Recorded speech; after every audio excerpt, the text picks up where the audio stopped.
ଆପଣଙ୍କର କୌଣସି ମଙ୍ଗଳ କାର୍ଯ୍ୟ ହେଇପାରୁନାହିଁ କି?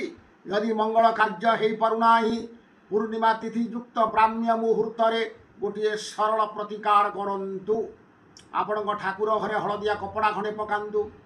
ପ୍ରଭୁ ଜଗନ୍ନାଥଙ୍କର ଚିତ୍ର ଫଟୋ ରଖନ୍ତୁ। ପଞ୍ଚାମୃତ, ଗଙ୍ଗାଜଳ, ତୁଳସୀ ପତ୍ର, ପଦ୍ମଫୁଲ, ଫଳମୂଳ, ଧୂପ, ଦୀପ, ନୈବେଦ୍ୟ ଆକୁ ରଖନ୍ତୁ। ରଖିସାରିଲା ପରେ ଆପଣଙ୍କର କାମନା ଭିତ୍ତିକ ସଂକଳ୍ପ କରନ୍ତୁ।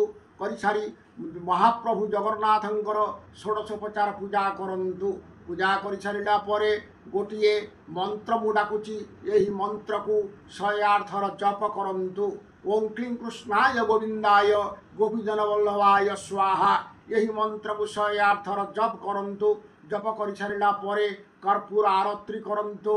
ଆରତି କରି ସାଷ୍ଟାଙ୍ଗ ପ୍ରଣାମ କରନ୍ତୁ। ନୀଳାଚଳ ନିବାସାୟ ନିତ୍ୟାୟ ପରମାତ୍ମନେ ବଳଭଦ୍ର ସୁଭଦ୍ରାଭ୍ୟାଂ ଜଗନ୍ନାଥାୟ ତେ ନମଃ।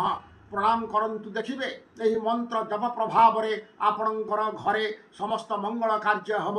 ଆପଣଙ୍କର ଯାତ୍ରା ବି ସଫଳ ହେବ। ଧର୍ମ, ଅର୍ଥ, କାମ, ମୋକ୍ଷ ଚତୁର୍ବର୍ଗ ଫଳ ପ୍ରଦାନ କରିବେ ମହାପ୍ରଭୁ ଜଗନ୍ନାଥ। ରହୁଛି ନମସ୍କାର। ଜୟ ଜଗନ୍ନାଥ, ଜୟ ମା କାମାକ୍ଷା।